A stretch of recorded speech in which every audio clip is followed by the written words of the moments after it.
Hello everyone, welcome back to another episode. ഇന്ന് നമ്മൾ തയ്യാറാക്കുന്നത് മൊഹബത്ത് കാ സർബത്ത്. അപ്പോൾ അതെങ്ങനെയാണ് തയ്യാറാക്കുന്നതെന്ന് നോക്കാം.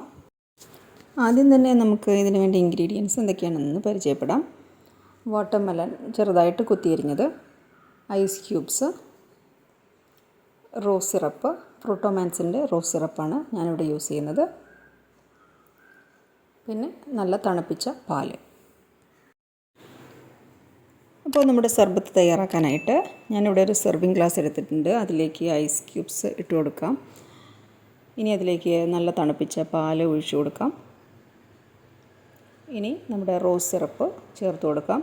റോസ് സിറപ്പ് അതിൽ തന്നെ മധുരം ഉള്ളതുകൊണ്ട് നമ്മൾ എക്സ്ട്രാ വേറെ മധുരമൊന്നും ചേർക്കുന്നില്ല. ഇനി ഇതിലേക്ക് വാട്ടർമെലൻ്റെ പീസസും കൂടെ ആഡ് ചെയ്തിട്ട് നന്നായിട്ടൊന്ന് മിക്സ് ചെയ്ത് കൊടുക്കാം. അപ്പോൾ ഗ്ലാസിൻ്റെ ഒരു 1/4 ഭാഗത്തോളം മാത്രമാണ് അതിൽ സെറ്റ് ചെയ്തിട്ടുള്ളത്. അപ്പോൾ നമുക്ക് ബാക്കി കുറച്ചുകൂടെ പാൽ ആഡ് ചെയ്ത് കൊടുക്കാം. അതിനുശേഷം കുറച്ച് റോസ് സിറപ്പ് വെച്ചിട്ട് ഗാർണിഷ് ചെയ്യാം. അപ്പോൾ നമ്മുടെ മൊഹബത്ത് കാ സർബത്ത് ഇവിടെ റെഡി ആയിട്ടുണ്ട്. നല്ലൊരു റിഫ്രഷിങ് ഡ്രിങ്കാണ്. എല്ലാവരും ട്രൈ ചെയ്ത് നോക്കുക. റെസിപ്പി ഇഷ്ടമായിട്ടുണ്ടെങ്കിൽ ലൈക്ക് ചെയ്യുക, ഷെയർ ചെയ്യുക, ചാനൽ സബ്സ്ക്രൈബ് ചെയ്യുക. അപ്പോൾ അടുത്തൊരു റെസിപ്പിയുമായി നമുക്ക് വീണ്ടും കാണാം. Till then take care. By.